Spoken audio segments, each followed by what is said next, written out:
en una acusación constitucional contra Pablo Sánchez, la que ha sido archivada por la fiscal de la Nación, Delia Espinosa. El fiscal Rurush, que es el que ingresó a IDL Reporteros para esta diligencia, se encuentra esta noche con nosotros en Al Final del Día. Doctor, buenas noches y bienvenido al Final del Día. Buenas noches, Diana. Gracias por la invitación. Estamos haciendo aquí un recuento cronológico porque es importante que el público conozca el detalle de qué estamos hablando. Entonces, el día 10 de julio del año 2018, usted llega a las instalaciones de IDL Reporteros para hacer una diligencia de exhibición de pruebas. Porque hay que recordar que IDL Reporteros fue quien lanzó, quien exhibió y reveló los audios, los llamados CNM audios que devinieron en el escándalo de corrupción de los cuellos blancos. Entonces, doctor Ruruch, usted llega hasta IDL para hacer esta diligencia y recibe una llamada. Sí, le agradezco, pero previamente a ello quiero dejar en claro y también quiero aclarar que el día de ayer la periodista Mávila Huerta ha venido utilizando mal el término de la diligencia. Ella habla de allanamiento y no se trata de allanamiento, eso lo descarto y lo rechazo tajantemente. Se habla de una diligencia de exhibición voluntaria. Hoy día que estamos en Canal N, Al Final del Día, estamos utilizando el término correcto. Fue una diligencia de exhibición de pruebas. Continúe, por favor. Correcto. Entonces, usted llega hasta IDL Reporteros. Efectivamente, yo llego a mérito de la disposición 01 y 02, conforme también obra en la carpeta fiscal. Entonces, una vez llegado, procedo a tocar la puerta y soy atendido por el señor Glace Tuesta y la abogada Cruz Silva, a quienes les explico. Antes de ingresar les digo que se trataba de una diligencia de exhibición voluntaria, ello a mérito de que habían publicado 2 audios el día 7 y el día 8. Entonces me permiten el ingreso a la sala de reuniones y ahí les reitero nuevamente. ¿Qué me dijo Glace Tuesta? Si hablas de los audios, eso ya hemos hablado con Pablo Sánchez Velarde. Y todos los audios lo tiene Gustavo Gorriti. Eso fue el término. Si quieres los audios, tienes que entrevistarte con él. Él en estos momentos no se encuentra. Por lo que le pido de que se puedan comunicar si se puede constituir o no. Y le pide a la abogada Cris Silva que se comunique con Gustavo Gorriti. Gustavo Gorriti no estaba en ese instante. Estamos viendo imágenes, doctor, de ese día, del día 10 de julio del 2018. Ahí se le ve a usted. El fiscal Rodrigo Ruruch claramente es el fiscal y están ahí a la espera, está el señor Glace Tuesta, está el abogado Carlos Rivera de IDL, están a la espera de que llegue Gustavo Gorriti. Efectivamente. Después de que llama la abogada Cruz Silva, llega el abogado Carlos Rivera, a quien también nuevamente le vuelvo a explicar y se trata de una diligencia de exhibición voluntaria. Todo se estaba desarrollando con total normalidad. Estábamos a la espera de que llegue Gustavo Gorriti. Con total normalidad, no hubo ninguna resistencia para que ustedes ingresen, es decir, ¿les estaban prestando las facilidades? Sí, efectivamente, estaba prestando todas las facilidades, nos permitieron el ingreso, conversamos, dialogamos, todo se estaba llevando en el transcurrir del devenir normal de una diligencia. Sin embargo, entre las 12 del mediodía aproximadamente, recibo una llamada del fiscal Pablo Sánchez Velarde. Quien me llama es la asistenta y me pasa inmediatamente con Pablo Sánchez Velarde y me refiere dónde me encuentro. A lo que yo le dije que por disposición de la fiscal provincial vengo desarrollando una diligencia de exhibición voluntaria y de ser el caso una incautación, porque eso nos faculta la norma. A lo que me dijo inmediatamente suspende la diligencia y yo trato de explicarle así, doctor, efectivamente ha llegado la prensa y de forma alterada me dijo, te estoy diciendo que suspenda la diligencia inmediatamente o atente a las consecuencias. A lo que mi persona le dijo, ah, ya, lo que usted disponga, doctor. Eso fue. Inmediatamente llega Gustavo Gorriti. Ahí lo estamos viendo ya al señor Gorriti cuando llega el 10 de julio, ya pasado el mediodía, cuando usted ya se encontraba ahí, cuando ya lo estaba esperando. Es en ese momento y ante la presencia de Gustavo Gorriti, cuando usted recibe la llamada, ¿ya estaba Gorriti cuando a usted lo llama Pablo Sánchez? No. Fue antes de la llegada de Gustavo Gorriti. Ni bien termino la comunicación con Gustavo Gorriti, con Pablo Sánchez ingresa Gustavo Gorriti. Entonces, pero entra empujando la puerta de forma prepotente en compañía de varios de la prensa, señalando, fiscal Ruruch, no, fiscal Ruruch. Y señalando de que nosotros habíamos atentado supuestamente contra la libertad de expresión, lo cual rechazo porque nunca se les ha obligado a nada. Claro, en ese momento la versión que venía por parte de IDL es que ustedes le estaban pidiendo la fuente de información. Falso. Eso se va a acreditar objetivamente con el video. Nosotros nunca hemos pedido la fuente. Es más, cuando él señala, ustedes me están requiriendo la fuente, nosotros le dijimos que no. Eso también fue corroborado con clase tuesta. Él le dijo, el fiscal no nos está pidiendo la fuente, Gustavo Gorriti. Pero previo a eso, ¿qué le dijo Carlos Rivera? Que es abogado. Entiendo que es un abogado que tiene mucha experiencia. ¿Qué le dijo Gustavo? El fiscal está desarrollando una diligencia estrictamente formal.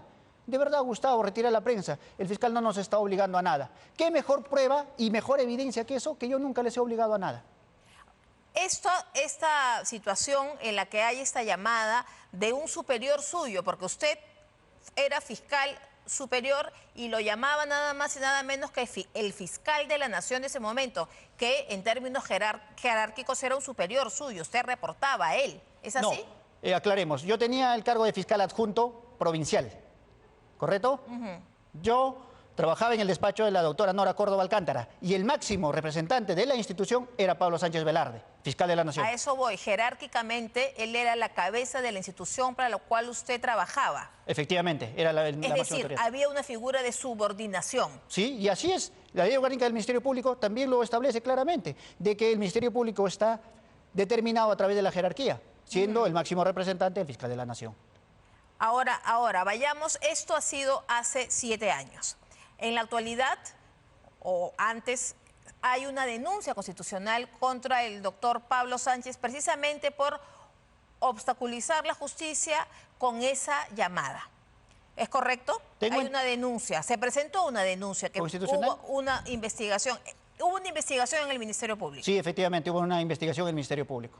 Ya. Y la doctora Delia Espinosa, actual fiscal de la Nación, archiva esa investigación. Sí, efectivamente. Se tiene a través de los medios periodísticos, ha salido que efectivamente la fiscal de la Nación, Delia Espinosa, ha archivado la investigación y por ende pues no ha procedido con la denuncia constitucional. Claro, este archivamiento se da el 27 de enero. En palabras de la doctora Delia Espinosa, esta resolución que ella firma dice que la llamada y todo lo que ocurrió ese día no representa una presión indebida ni constituye una amenaza inminente. Usted, que era el que recibe la llamada, ¿percibió esto como una amenaza inminente? Es una amenaza porque me está diciendo suspende inmediatamente o atente a las consecuencias.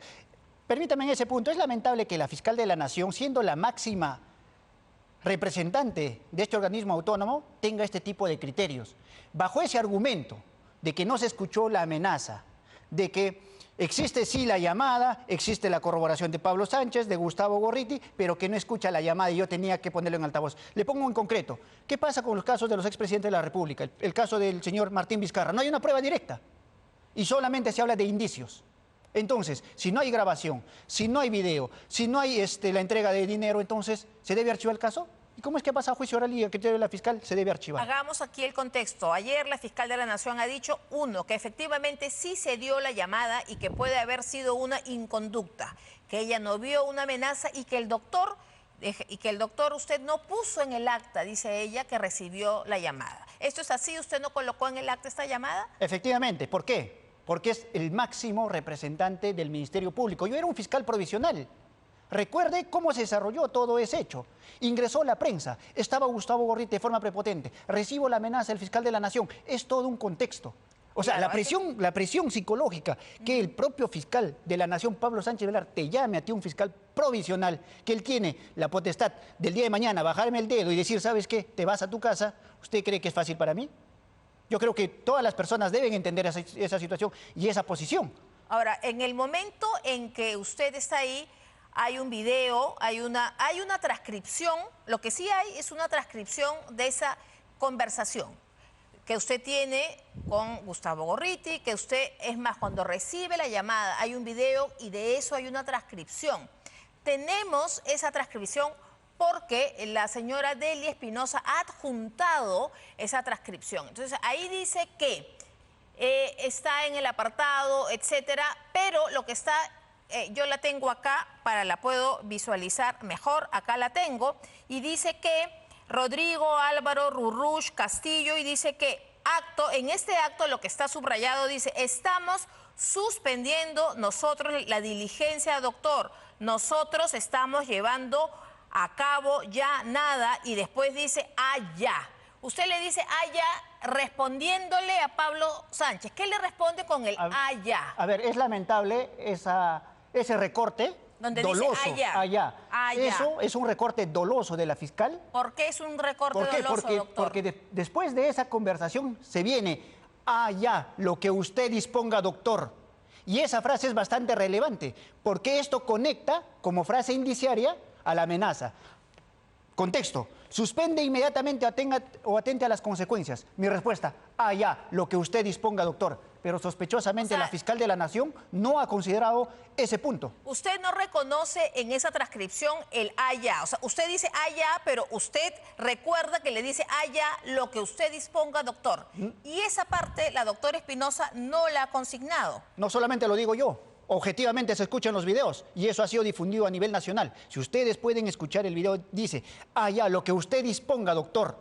¿Por qué la fiscal de la Nación ha recortado de forma dolosa esa parte de la conversación, de la transcripción del audio y video? ¿A qué se debe? Porque sabe que esa frase conecta con mi versión.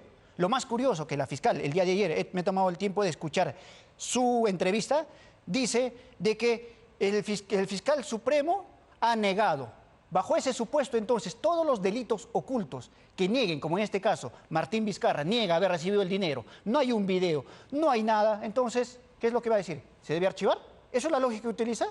En un delito de extorsión, por ejemplo, alguien llama telefónicamente, te extorsionan, vas, pones la denuncia, llega, se investiga, el imputado dice, no, yo no reconozco esa llamada. Para la fiscal va a decir, no, no importa, pues ¿sabes qué? Archívese porque no hay un video, no hay una grabación. Qué lamentable que una representante de una fiscal, la máxima representante de la Fiscalía, tenga ese criterio, olvidándose que en el artículo 158 del Código Procesal Penal te habla de los indicios. ¿Y por qué te habla de los indicios? Porque los delitos ocultos, los delitos que se generan clandestinamente, se llegan a través de datos indiciarios, como en este caso.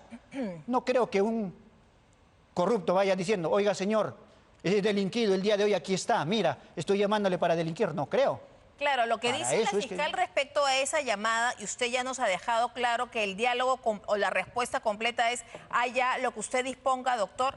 Ella dice dos cosas, ¿no? Ella dice primero que usted no pone en el acta, y usted ya nos explicó por qué no lo pone en el acta. Y segundo, él dice, ¿por qué no puso en altavoz? Dice la doctora Delia Espinosa, porque según ella, según su criterio, dice que es su palabra contra la palabra de Pablo Sánchez, que dice que no lo amenazó. Lo que sí acepta la doctora Espinosa es que uno, sí hubo la llamada.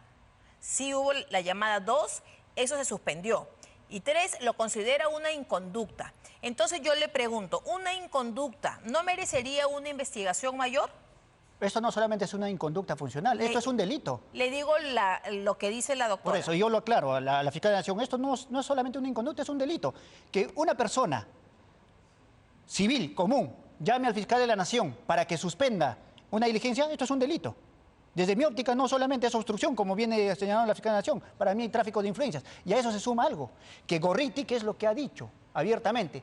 Yo llamé a Pablo Sánchez e intervino porque tenía que intervenir. ¿Qué más pruebas? Eso es lo que tenía que hacer, ¿no? Claro, eso es lo que señaló.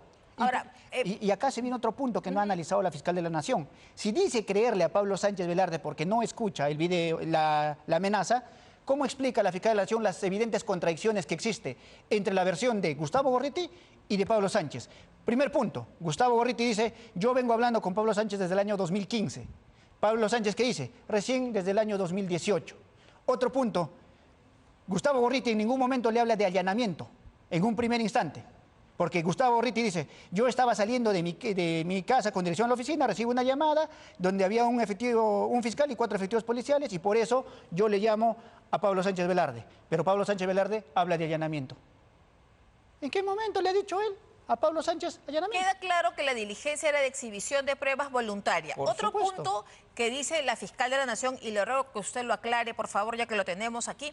Ella dice que la diligencia no se dio porque usted no llevó un documento que se le olvidó en la oficina. Eso es lo que dice ella, por eso no se llevó a cabo la diligencia. Entonces, ¿usted me puede confirmar que usted no tenía el documento necesario para iniciar la diligencia? ¿Esto es así? A ver, le voy a responder de la siguiente forma. Cuando se trata de diligencias urgentes e inaplazables, se emiten las disposiciones, la disposición 1 y la 02 en el presente caso. Para la fiscal de la Nación, entonces, yo tengo que llevarlo a la disposición y mostrarle a todos como recibo de luz, toma, aquí está mi disposición. Señores, el Código Procesal Penal establece claramente el principio de reserva de la investigación. ¿Y qué significa? Que solamente las partes tienen acceso. Primer punto. ¿Qué sucede si es que yo les exhibía toda la documentación? ¿Qué hubiesen dicho ellos? Que el fiscal nos ha exhibido y se han fugado otros. Culpa del fiscal, responsabilidad funcional. Y yo le voy a decir en este momento, 14 años en el Ministerio Público, tanto como asistente y como fiscal. Ningún proceso disciplinario, ningún proceso penal. Segundo punto, para descartar todas esas versiones que vienen dando.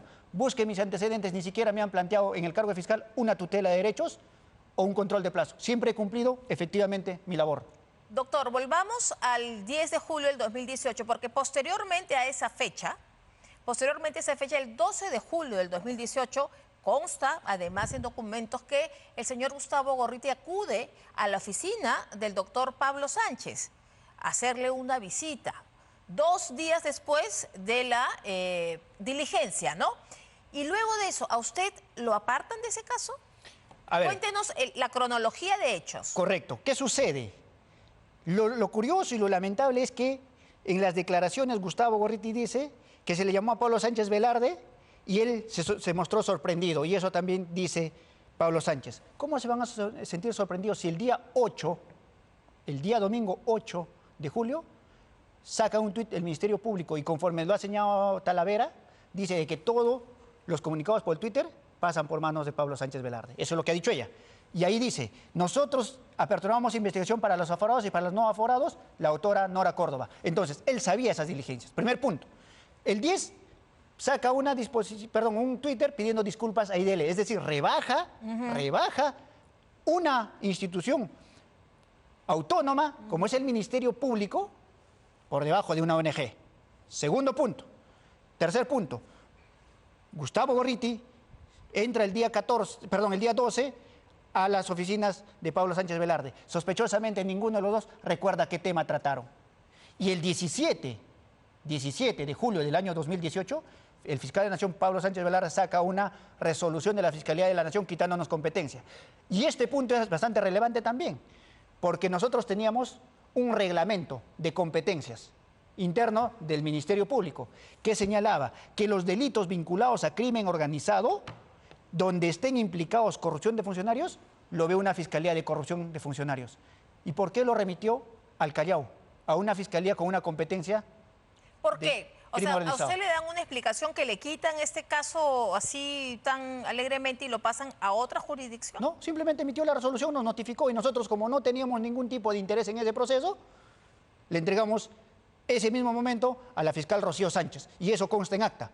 Pero debo aclarar lo siguiente, que nosotros solo fuimos para una exhibición voluntaria de 2 videos publicados el día 7 y el día 8. Rechazo tajantemente lo que ha dicho Gustavo Gorriti en una publicación de que nosotros, en una entrevista de que nosotros sabíamos ir por todos los audios. Falso. O sea, lo que él pretende, lo que él afirma es que ustedes iban a incautar el material. Falso. Nosotros lo que hemos dicho, y eso está clarísimo, nosotros fuimos a una diligencia de exhibición voluntaria. Es más, yo le dije a Gustavo Gorriti... ¿Qué significa una diligencia de exhibición voluntaria? Que usted iba a ver que efectivamente los audios y los videos existían. No, yo le voy a explicar, y en palabras de Pablo Sánchez Velarde, en su libro, el fiscal a cargo de la investigación puede constituirse a cualquier lugar donde se encuentre el elemento objeto del delito o vinculado al mismo, y lo puede solicitar al tenedor lo exhiba.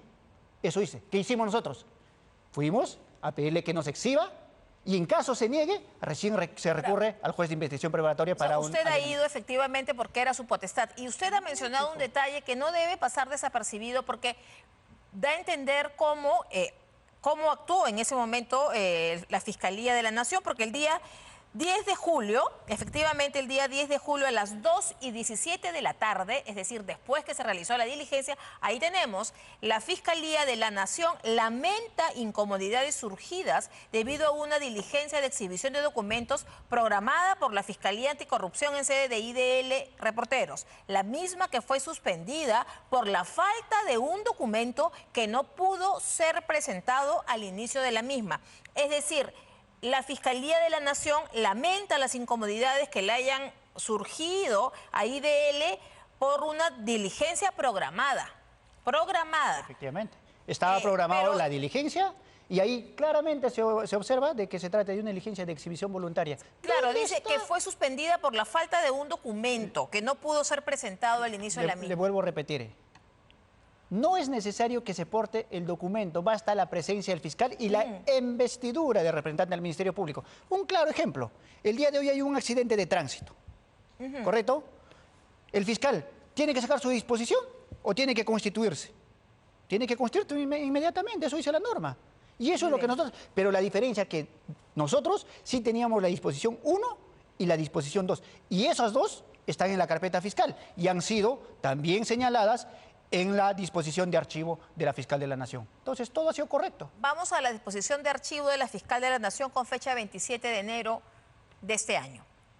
Se dice, y así lo afirman, es que ya el fiscal interino Juan Carlos Villena sí había o sí tenía la decisión de acusar constitucionalmente a Pablo Sánchez por este caso, pero la fiscal Delia Espinosa decide que no, archivarlo. Y lo archiva, efectivamente. ¿Usted tiene seguridad de que ese documento existe? ¿Esa acusación o proyecto de acusación que hizo Juan Carlos Villena? El día de antes de ayer ha salido el reportaje, antes de ayer. Muy bien. Ha salido un reportaje en el programa de la señora Milagros Leiva donde se advierte claramente que sí existe. Es más, el día de hoy lo ha ratificado la señora Milagros Leiva que sí existe ese documento. Pero la señora Delia Espinosa lo niega. Dice que cuando le entregan el cargo, no le hacen entrega de ese, no le hacen saber que existiera eso, ¿no? Eso se desbarata de forma sencilla. ¿Cómo?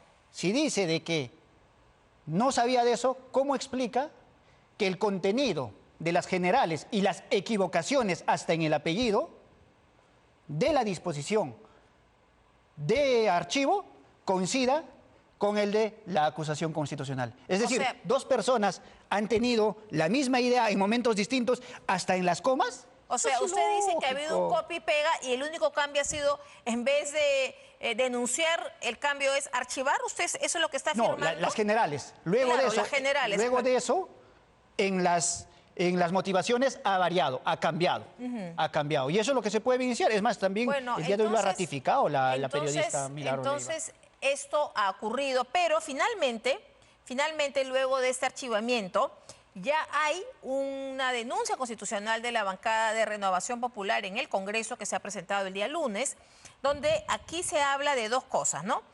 Primero, de un intercambio de favores y de una obstrucción a la justicia. ¿Y por qué intercambio de favores? Estoy citando la denuncia constitucional.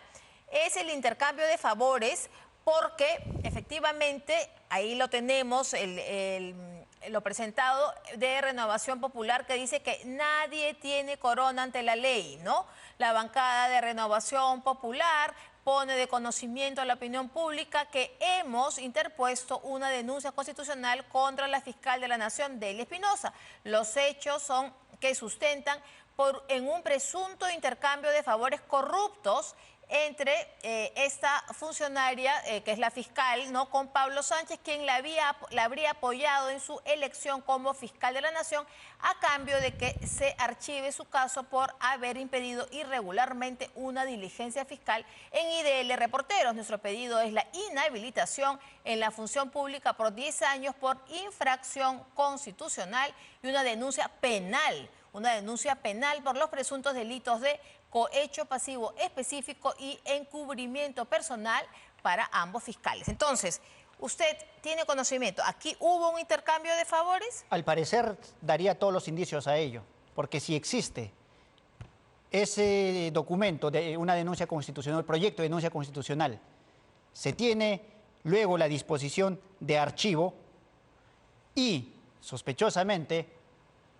Delia Espinosa ha sido elegida por voto de Pablo Sánchez Velarde, entonces, al parecer, daría los indicadores a ello. Y no solamente esto, recordemos que también ha archivado el caso de Chisac, vinculado a Chisac, que también ha sido publicado, que sospechosamente hacen un argumento bastante ilógico y irracional.